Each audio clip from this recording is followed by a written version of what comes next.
So Colossians chapter 8, beginning in verse 7. Okay, so verse 7 to 10, it says here, "For the Lord your God is bringing you into a good land, a land of brooks of water, of fountains and springs, flowing out in the valleys and hills, a land of wheat and barley, of vines and fig trees and pomegranates, a land of olive trees and honey, a land in which you will eat bread without scarcity, in which you will lack nothing, a land whose stones are iron, and out of whose hills you can dig copper." And finally in verse 10, "You shall eat and be full, and you shall bless the Lord your God for the good land He has given you." This is the word of the Lord. Join me in a word of prayer. Heavenly Father, as we study God's word tonight, we're asking that this very word would shape the way we think and shape the way we would be able to live our lives. Guide us through the power of the Holy Spirit, and we're praying that we would leave this place with a renewed hope, Lord God, with a greater understanding of your will for our lives. In Jesus' name we pray. Amen and amen. Let's all take our seats. So we started the series last week. If you were here, or kung hindi po wala po kayo rito last week, Bishop Juray started our series and preached on the topic of not enough. No? So tonight, pag-usapan natin yung topic na just enough. Now, in case you're new in Victory, at ano ba yung, probably kung hindi kayo aware, ano ba yung pinag-uusapan sa Book of Deuteronomy? Deuteronomy was attributed to Moses the prophet, and the book was written sometime in 1406 BC. Okay? Just as the Israelites were towards the end of their 40-year journey in the wilderness. So, ito yung time that they were wandering around in the desert for 40 years. Okay? Imagine, 40 taon, umiikot lang sila sa disyerto. Okay? Meron ba rito nakapunta ka na ng disyerto? Sa Metro Manila daw, no? Napaka-init, di ba? Mukha daw disyerto yung init ng mga panahon natin. Ano? Napaka-humid. Okay? Now, the first generation Israelites who left Egypt, they were the ones who actually witnessed maraming mga miracles silang na experience, no? And they were able to witness what? Kung napanood nyo siguro yung movie na, ano ba yung tawag doon? Animated movie na Prince of Egypt, di ba? So pinakita doon, di ba? The parting of the Red Sea, they were fed with manna and quail. Think about it, Moses would just strike a rock and then may lalabas na mineral water, libre, di ba? Marami pang mga milagro, no? The pillar of fire that guided them during the night, or the pillar of cloud that would guide them during the day. So there were so many miracles that they experienced while they were wandering in the wilderness. But sadly, this very first generation that left Egypt after being enslaved for over 400 years, they all perished in the wilderness. Okay? Ilan po sa inyo hindi nyo alam kung bakit? Okay lang naman. Baka bago po kayo, at least ikikwento lang natin, ano ba nangyari? Bakit ba namatay sila lahat sa disyerto? Ang sad naman ng storya. Kung baka pag nanood ka ng movie, di ba? Gusto mo lagi, and they live happily ever after. Ito, walang happily ever after kasi namatay sila lahat sa disyerto. Bakit kaya? Okay, balik tayo, Numbers 13. Okay? Numbers 13, that chapter, was the time Moses sent 12 spies, yung tinatawag na spice boys. Okay, ito yata yung original na spice boys. No? So there were 12 spies that were sent by Moses, at ang simpleng instruction lang ni Moses sa 12 spies na to, scout the land. Tingnan nyo gaano kaganda ba tong lupa na to, how fertile is the land, tapos magdala kayo ng sample pabalik. Now, pag nakita nyo yung sample nung inuwi nila from Kadesh Barnea pabalik dun sa Sinai Peninsula, meron silang hawak na cluster of grape, at kailangan ilang tao yung magbitbit nun. Di ba? Ilan ba sa inyo rito kumakain ka ng ubas? Mahilig ka sa grapes. Di ba yung mga grapes na alam natin maliliit lang? Ito sa kanila ang lalaki. Mas malaki pa yata sa durian. No? So mabibigat siya. Di ba? No? Imagine mo kumakain ka ng grapes, tataas agad ang blood sugar mo, no? Kasi sobrang tamis. So, ganun yung inuwi nila. Pero itong problema, out of that 12 spies, 10 of them came back with a bad report. Okay? Sabi nila, alam mo, ganda naman talaga ng lupa. Ang problema, okay? Ang problema, maraming higante dun. Hindi lang maraming higante. Very experienced sila sa gera. Ano ba naman ang binatbat natin? Tayo, lumaki tayo sa disyerto. Wala tayong armas, wala tayong kapasidad. Talo agad tayo. Nakita pa namin yung mga angkan ni Anak. Okay, yung pangalan nung higante na, kumbaga malalaking mga tao. And so we look like grasshoppers. Sabi niya gano'n. Ano yung grasshopper, di ba? Mga tipaklong. So mukha lang tayong tipaklong sa mga mata nila. Parang gano'n ang sinasabi nila. And because they spread a bad report, the entire Israelite community started to grumble and complain, and they started to think of going back to Egypt. Wow, isipin mo, naranasan mo na yung mga milagro, nagpakita na ng supernatural power si Lord, pero sabi nila, balik na lang tayo ng Egypt. Buti pa doon, kahit alipin tayo, kumakain tayo ng maayos. Di ba? Kahit hagupitin siguro yung mga likod nila, okay lang. Parang ganun yung gusto nila sabihin, ano? They started to grumble before Moses and before God, and yet there were 2 other spies left who said, we can certainly do it. We need to go back, okay, and conquer the land. Sino ba yung dalawang spies na yon? Si Joshua at si Caleb. Okay? So sila lang yung dalawa. Kaya lang, if you do the math, 2 versus 10, sino bang lalamang doon? Kasi nang ibabaw, yung 10 na nagbigay ng bad report, yun yung umaalingaw-ngaw sa isip ng mga tao, and they thought, hindi talaga natin kaya, malabo talaga yan. So nagalit na si Lord. Why? Because after everything that He did, they still chose not to believe in what God is able to do. Okay? Instead na magtiwala sila sa Diyos, nagtiwala sila sa abilidad nila. Nagtiwala sila sa nakita lang nila. Ito kasi yung sitwasyon, malabo talaga. Have you ever been in that situation when you tend to look at the situation, the circumstance, the problem? Pag namamagnify natin ang problem, and I think all of us have gone through that situation when nauna yung takot natin at nauna yung negative sa pag-iisip natin, then the decisions we normally make would be terrible. So ganun yung nangyari sa kanila. So what did God do? Okay? Numbers 14, God started to put His judgment on the Israelite community 20 years old and above. Sabi niya gano'n, lahat ng 20 years old and above, kasama na kayong 10 spice boys. Okay? Mamamatay kayo sa disyerto. Yun yung judgment ni Lord. Sino lang ang naiwan? Si Joshua at si Caleb. Sila yung mga bata doon, nung time na yun, na maiiwan para makapasok pa rin sila sa promised land. And that became the backdrop of Deuteronomy. By the time Moses started talking about Deuteronomy and started restating the laws of God to the Israelite community, ito na yung bagong henerasyon. Kumbaga sa, ano na bang generation tayo ngayon, Pastor James? Gen Alpha na ba? O Gen Z? Tama ba? Gen Alpha. Parang ito yung Gen Alpha. Patay na rin yung Gen Z. Parang ganon. Sobrang bata na ako. Gen Z namatay, no? Pero nagigets niyo yung difference. The older generation was gone, and then a new generation was up there, and they were assigned by the Lord, at ititrain sila, at kumbaga, ituturo na ni Moses, papaalala sa kanila, ito yung salita ng Diyos. Ito yung kailangan nyo lang tandaan bago kayo pumasok sa promised land.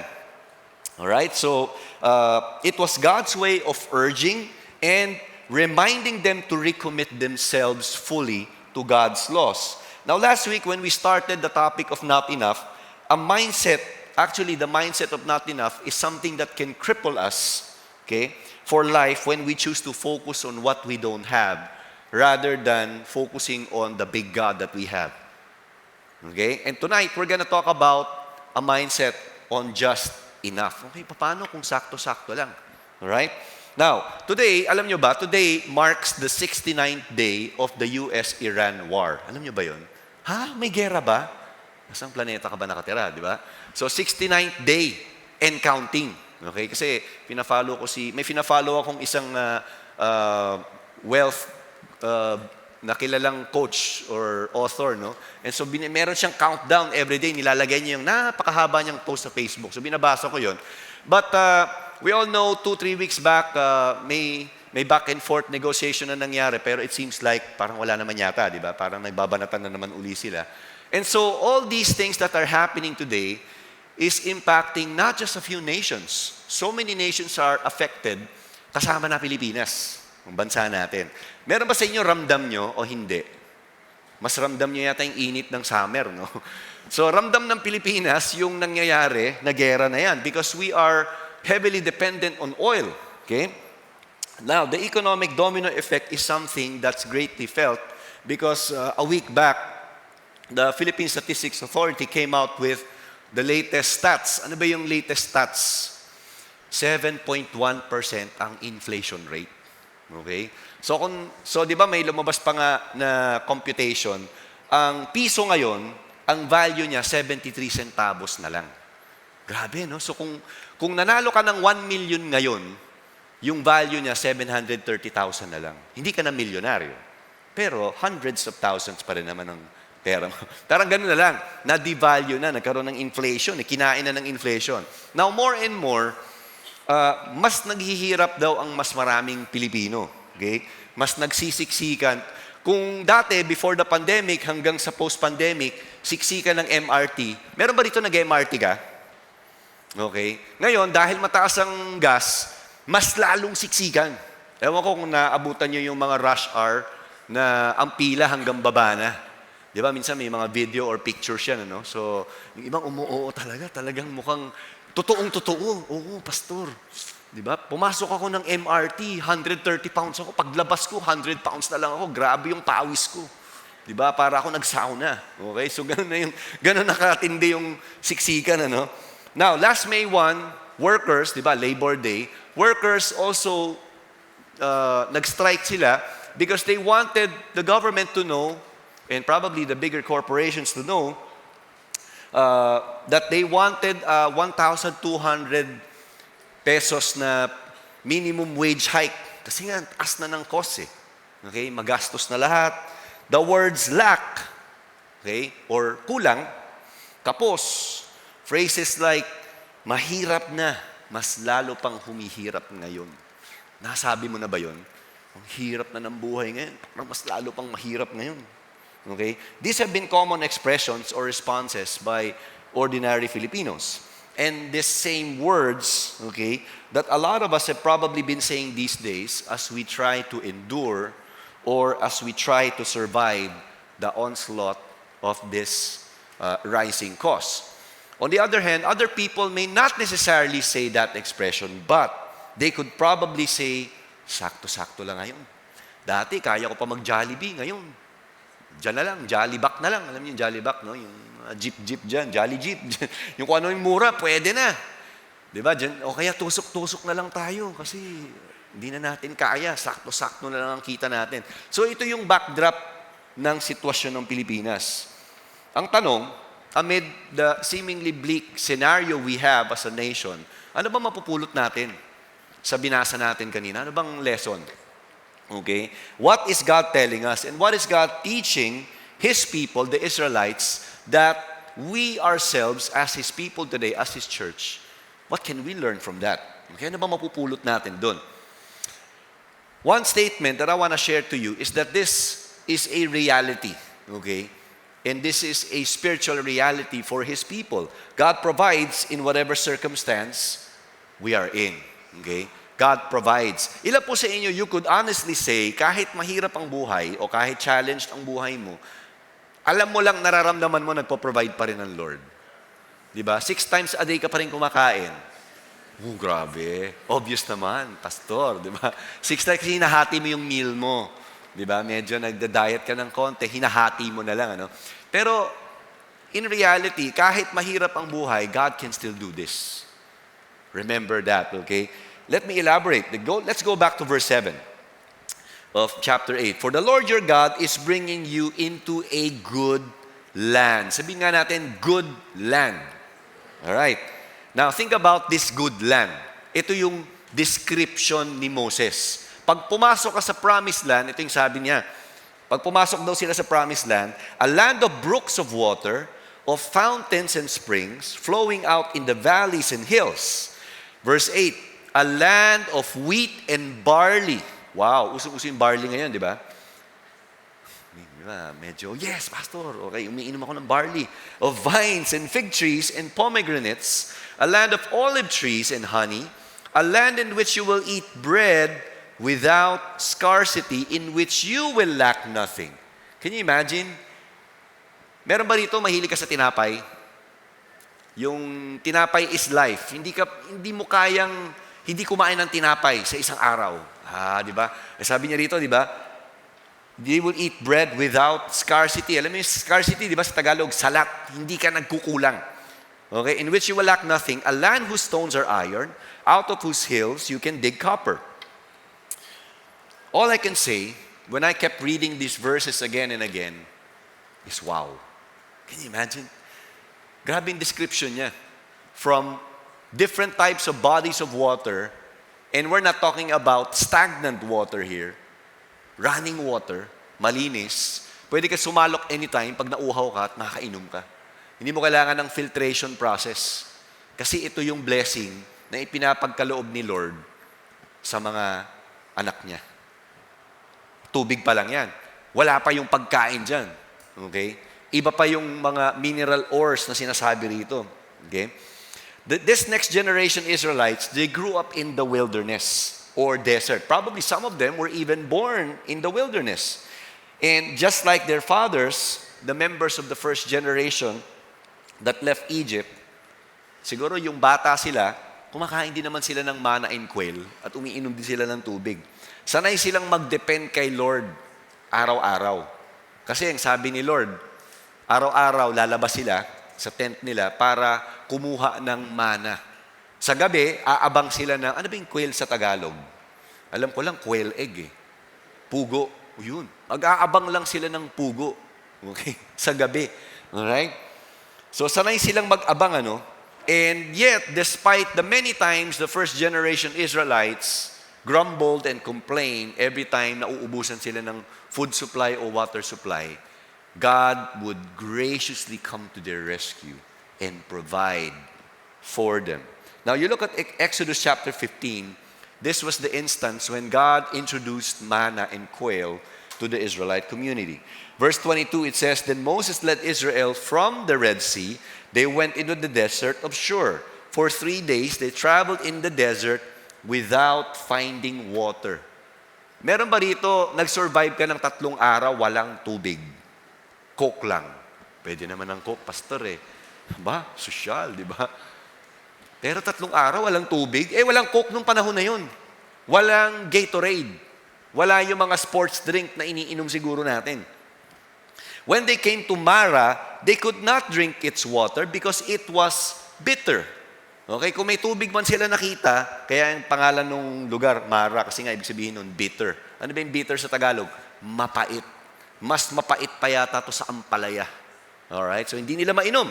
Verse 24, So the people grumbled against Moses, saying, What are we to drink? Now imagine, according to Bible scholars, the Israelites who left Egypt were between 2 million to 3 million. Now imagine that for a second. 2 milyon sabay-sabay nagrereklamo. Moses! Moses! Moses! Nasaan ang tubig namin? Moses, kasalanan mo, dinala mo kami sa disyerto. Moses! Moses! Di ba, nakakabaliw siguro kay Moses yun, no? Yung parang na-mentally, na siguro siya, no? Na-mental depression na siya. Ano ba nangyayari sa akin dito? Lord, ba't mo ba ako dinala dito? Ako ang hinihinga ng tubig, wala naman akong negosyo ng water refilling station. Di ba? Hirap siguro sa lugar ni Moses, ano? And yet, when Moses cried out to the Lord, anong sabi ni Lord? Ito ginawa ni Lord. The Lord showed him a piece of wood. He threw it into the water, and the water became fit to drink. Galing, no? Ano kaya connection ng kahoy? Matamis kaya yon? May power kaya yung kahoy? Siguro sinabi lang naman ni Lord, o kunin mo lang yung kahoy na yan, baka may langgam pa yun, tapon mo lang sa tubig, mag-iibalasa yan, tatamis yan, sasarap yan. And the entire community were able to drink water. Napakalaki siguro ng body of water na yan, ano? Because if there were 2 or 3 million people, all of them were able to drink. Wow, di ba?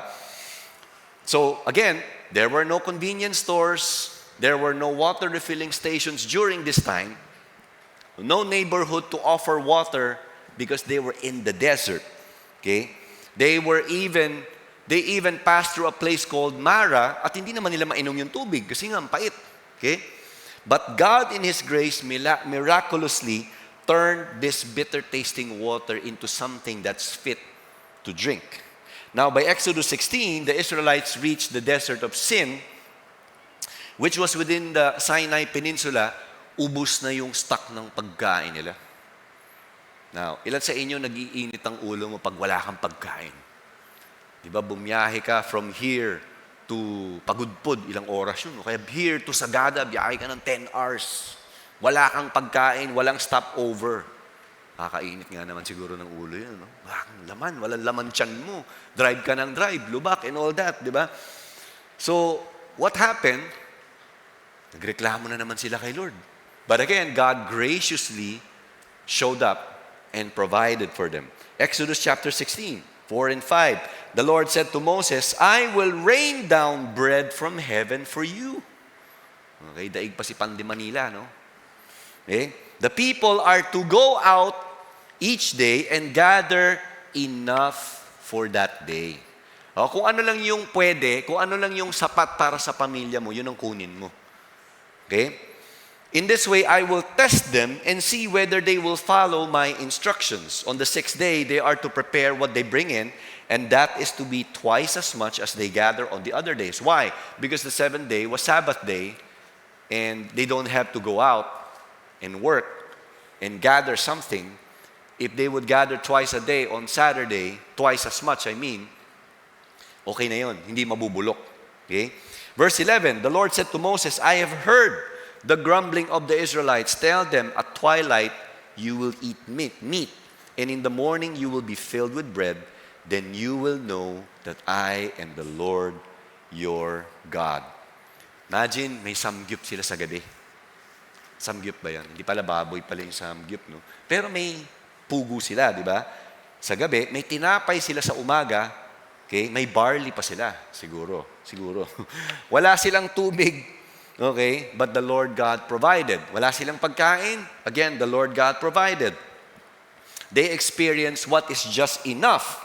Hindi ito dahil tinitipid sila ni Lord. Hindi ito dahil may scarcity sa ibang bahagi ng mundo at kailangan mag-provide ni Lord. Hindi. What was God doing here? Okay? God was teaching them a very important truth for them to trust Him. For them to understand that even in a situation like that when it seems like sakto-sakto lang lahat, nandito ako, kaya ko mag-provide. Kung ano yung pangangailangan mo, kung ano yung hinihingi mo, kaya kong i-provide yan. Hindi na uubusan ng supply ang Panginoon. Psalm 24 verse 1, di ba? Ano sabi ron? The Lord owns the earth and all it contains, the world and all who live in it.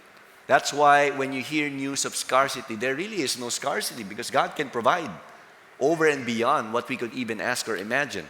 God provides in whatever circumstance we are in. Kung titingnan natin, simple lang talaga si Lord, no? Gusto niyang ituro sa atin. Most of us, if not all of us, okay, many times in our lives, we may have said God will provide. But when push comes to shove, when pressure comes in, there is a tendency for us, all of us, including me, okay, na minsan parang nalilimit natin si Lord. Minsan didiskarte na lang tayo. Diba? Have you ever done that before? Yung pagkakulang na, minsan inisip natin, sino ba pwede kong utangan? Sino ba pwede kong puntahan? Ano bang gagawin ko? Diba?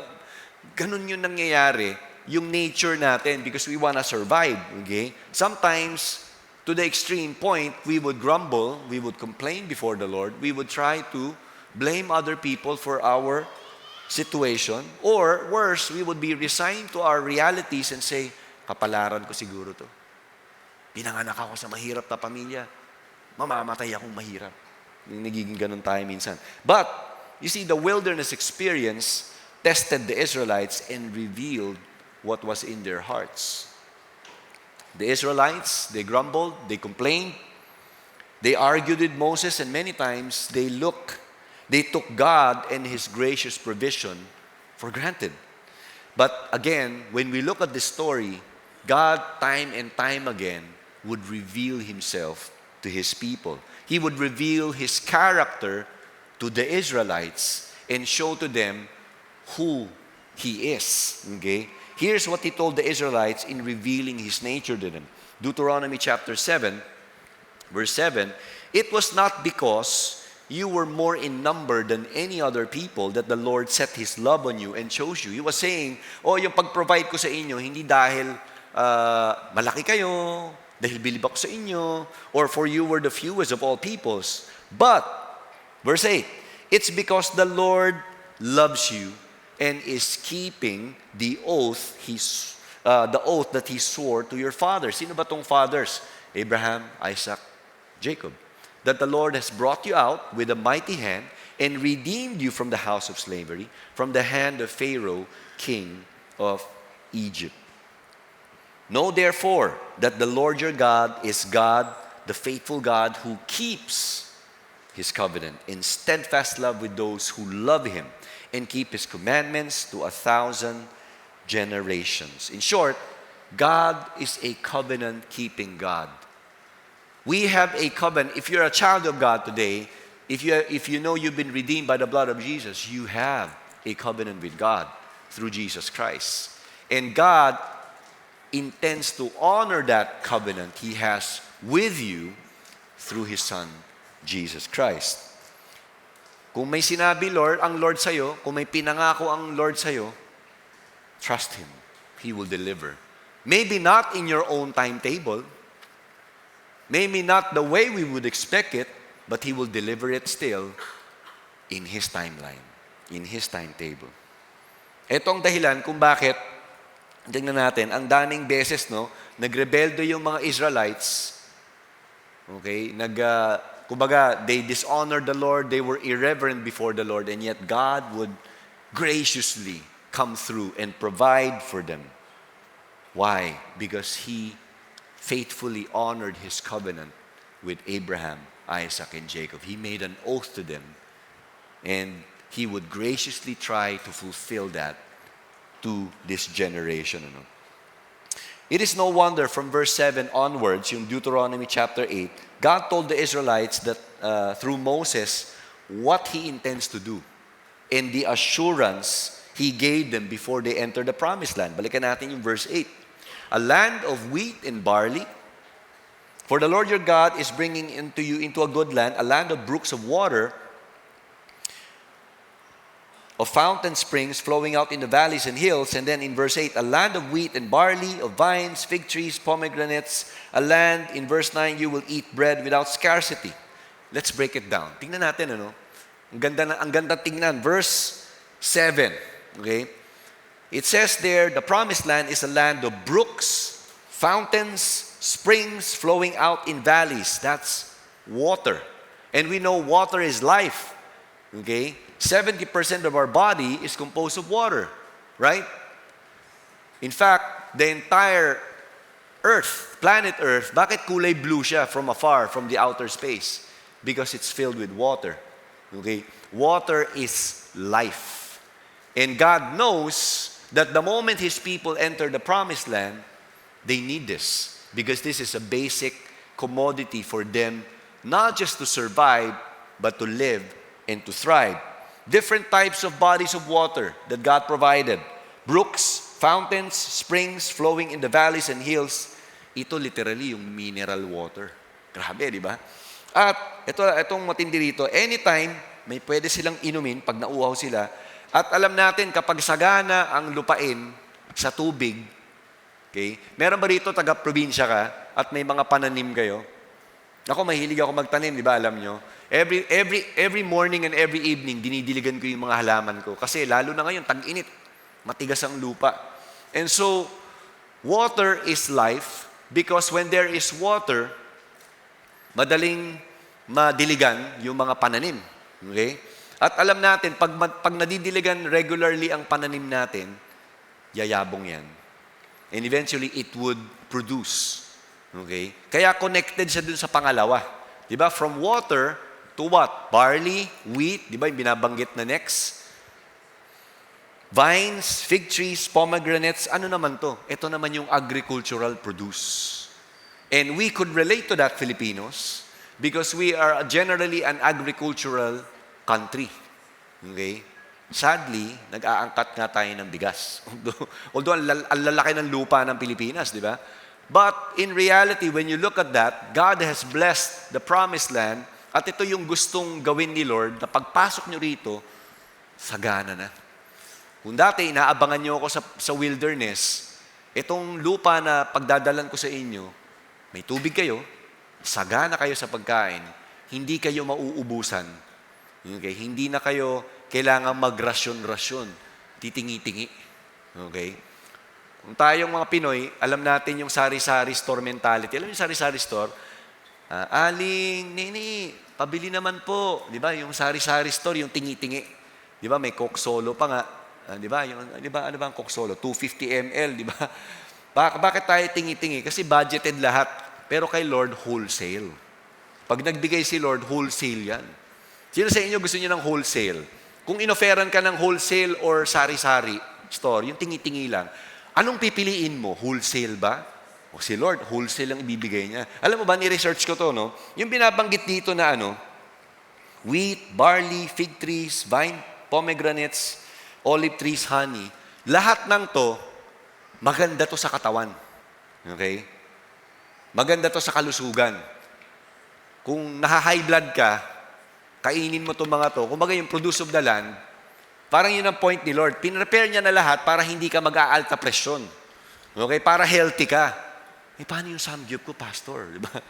Mahilig ako sa Pero lahat ng to, pati yung mga dahon ng olive tree, dahon ng pomegranates, pwede mong ilaga yan, inumin. Parang yun ang point dun. Ang galing ni Lord, no?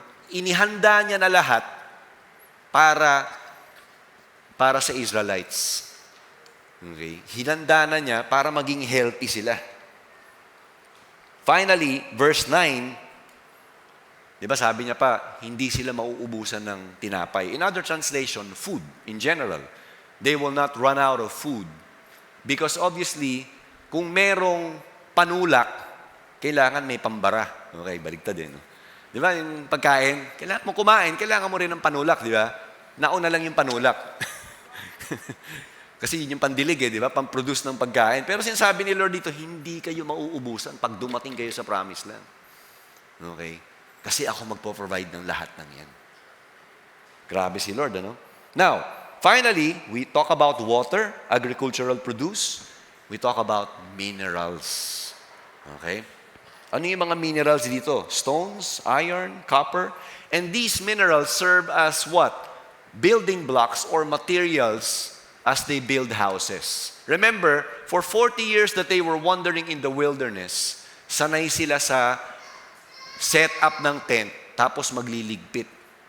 Okay? Kasi sila, nagwa-wander sila, yung paikot-ikot lang sila . Pero this time, sabi ni Lord, itong mga batong may encounter nyo sa promised land, hindi ito yung mahihinang klase. Solid stones to. Good for construction material so that you can build your houses. Ano naman yung mga minerals? Copper and all those. They can use copper to make bronze swords and tools that they can use. Grabe si Lord. He thought it way ahead for His people. Because the promised land the Israelites are entering into is rich in water, agricultural produce, and mineral. Truly a magnificent way for God to prepare His people into the promised land. Sagana, at wala na silang hahanapin. Pinrovide na lahat ni Lord. Ang kailangan na lang nila, alam niyo kung ano? Alagaan nila ng mabuti. When the Lord releases such blessing, that's the whole point of God. Kung dati, maasa kayo sa araw-araw na pagkain, pagdating nyo dito, pinrovide ko na lahat, all you need to do is grow it. Work hard, prepare it, so that you would all benefit from it. Think about it. From a not enough situation or mindset to just enough, eventually God promised that even in a just enough mindset, God can provide over and beyond what we can ask or imagine. You see, in life, we may not always have the abundance of so many things na minsan hinihingi natin, na hinihingi natin kay Lord. But we can trust that God will provide in His timing. God will provide what we truly need, but He is teaching us at this time to be content, to be grateful to Him, and to learn to wait for His provision. In the wilderness, the raining down of manna daily and the quail, it taught the Israelites to trust God for their daily provision. And in the season of not enough or season of just enough, God's message to His people is very, very clear. God provides in whatever circumstance we are in. Finally, the second truth, okay, that we can learn from this story. God alone is worthy of worship and thanks. Hindi ka pa ba magpapasalamat kay Lord kung nirelease niya na to? Kung ikaw mismo yung Israelites, if you put yourself in their sandals and you started stepping into the promised land and experiencing right before your eyes what God would say, hopefully, the attitude, the posture we have is worship unto Him. Deuteronomy chapter 8, verse 10. You shall eat and be full, and you shall bless the Lord your God for the good land He has given you. Sabi sa Good News Translation, you will have all you want to eat. Okay? Hindi nga need eh. All you want. Think about it. And you will give thanks to the Lord your God for the fertile land that He has given you. You see, the word bless is also used as praise or thanks in other translations. And as His people, we bless God by expressing our thanksgiving and our gratitude to Him. This is what Moses was telling the Israelites. The Israelites were to praise God for the good land that He has given them. Blessing Him, honoring Him, thanking Him. Lord, salamat. Yun yung gusto niyang sabihin dito. In short, God's gifts and provisions, okay, should not be taken for granted.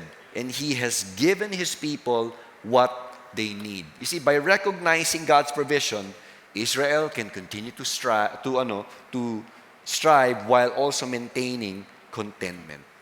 Now, similarly, the right posture we can take when we look at this story is that in every season, yes, whether not enough or just enough, it's a reminder for us that God can provide, and that as He provides, the right posture is worship. It's thanksgiving. It's saying, Lord, salamat. Oftentimes, mas madaling magpasalamat kapag may natatanggap tayong bago. Pag ina-expect na natin yung blessing, minsan hindi na tayo natututong magpasalamat. Nakalilimutan natin. Now imagine, sino sa inyo mapapa-thank you ka talaga kay Lord kung pag-uwi mo, may makakasalubong ka na kaibigan mo, tapos bigla kang aabotan ng isang box, iPhone 17 Pro Max. Grabe naman. Sino sa inyo, tatanggapin mo yun? Hindi box lang may laman to. Totoo to, hindi pa to nabubuksan. Sino sa inyo tatanggapin nyo? Sino sa inyo, totoo ba to? Di ba, magdududa ka pa no? Pero di ba, pagkabago sa mata mo, talagang tuwang-tuwa ka, lalo na pag pinagpe-pray mo yun. Pero siyempre, wala naman sigurong araw-araw nakakatanggap ng iPhone 17, Araw-araw. Wala naman sigurong gano'n. But normally, kapag nasanay ka na, may ina-expect ka ng provision, minsan nalilimutan natin magpasalamat. Minsan napapatanong pa tayo, ba't kulang? Bakit ito lang? Di ba? Nag-i-slide down tayo dun sa entitlement to the point na parang utang na loob pa ni Lord na i-bless tayo. Lord, nag-church ako ngayon. Bless mo ko. Lord, nag-tithe ako. Bless mo ko. Nagiging ganun siya. But God was saying here, when you're fully satisfied, okay, when you will have all you want to eat and you will give thanks to the Lord. Huwag nating kalimutan. Sino ba ang source? The Lord is the source. And so in every little blessing each day, what is God teaching us? Learning to thank Him. Learning to honor Him. Worship shifts our focus from what we have or what we don't have to who we have. Sino ba yung who dito? That's God. Siya lang. Wala nang iba. God alone is worthy of worship. and thanks. Dalawang katotohanan na matututunan natin from this story. God provides in whatever circumstance we're in. God alone is worthy of worship and thanks. And as we close this message tonight, let's all stand, no? And let's meditate on these two important truths. Let's ponder on this for a moment. Let's bow our heads and just close our eyes as we take a moment to listen to the Lord.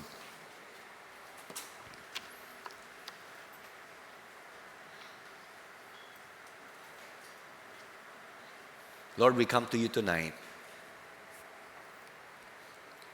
opening our minds and our hearts before you. Lord, examine what's in our hearts, Lord Jesus. Examine what's in our hearts. Are we grateful? Are there times when we would rather grumble and complain? Lord, may you speak to us. May you address the very issues that are in our hearts tonight. Speak to us today, O Lord.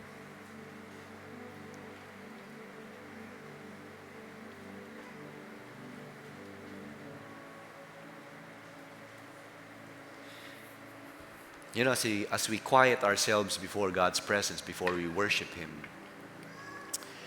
take the moment to examine what's in your heart.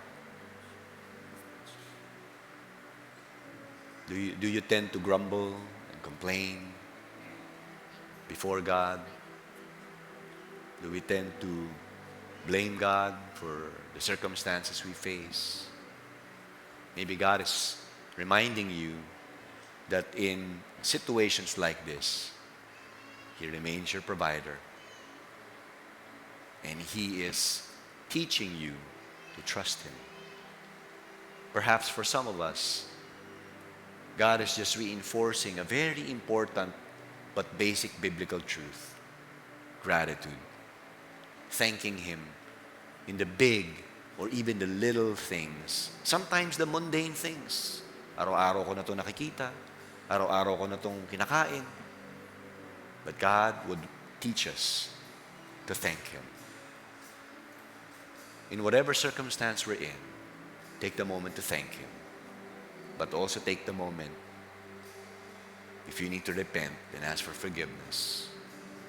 For taking things for granted, go ahead. Talk to the Lord.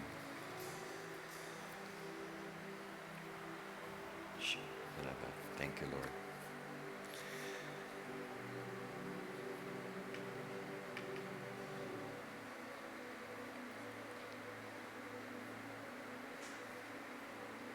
Lord, we thank you for this word. We believe that you are at work in our hearts, in our minds. We pray, Father, that tonight, starting tonight, Lord, destroy any unbiblical foundation in us. Remove any attitude in us that doesn't honor you and please you. We're asking for forgiveness. For some of us, if there are times we blame you, we complain, we grumble, and we fail to see that you're in control, that you're providing, that you're at work, that you're even preparing our character for something bigger. Lord, we come to you tonight with humility. Forgive us. Kung pinangungunahan namin kayo, Panginoon, patawarin mo kami, Panginoon. Lord, give us a heart that is steadfast. Renew us. Give us a spirit that is steadfast, trusting in you, O Lord. Create a pure heart in us as well, O God. Lord, we also thank you for your faithfulness, because this story that we read in Deuteronomy is a powerful reminder for us that you will provide in whatever circumstances we are in, O Lord.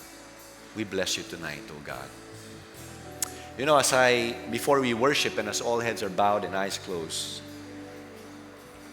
talking about provision, the ultimate provision that we could ever attain or experience or receive is the provision of salvation.